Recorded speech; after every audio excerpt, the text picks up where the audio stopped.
சிறப்பு எண்ணிய நிகழ்ச்சிகள். அவருடைய தாய் மரியாவுக்கும் யோசேப்புக்கும் திருமண ஒப்பந்தம் செய்யப்பட்டிருந்தது. அவர்கள் கூடி வாழமும் மரியா கருவுற்றிருந்தது தெரிய வந்தது.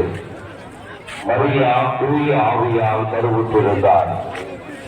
மரியாவின் கணவர் யோசேப்பு நேர்மையாளர்.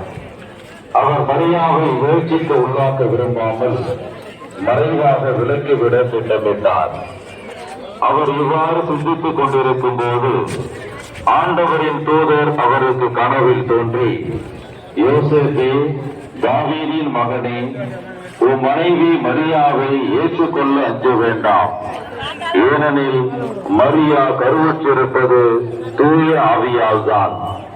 அவர் ஒரு மகனை பெற்றெடுப்பார். அவருக்கு இயேசு என பெயரிடுவீர். ஏனெனில் அவர் தம் மக்களை அவர்களுடைய பாவங்களிலிருந்து நிறைவேறவே இவையாவும் நிகழ்ந்தன. இம்மானுவேல் என்றால் கடவுள் நம்முடன் இருக்கிறார் என்பது பொருள்.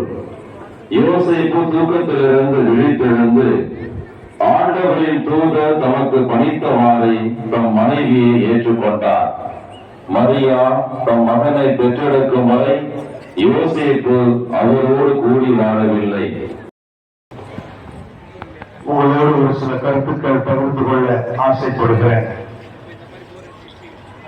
கிறிஸ்துமஸ் என்ற நிகழ்வை மையப்படுத்தி இந்த மறைவுரையை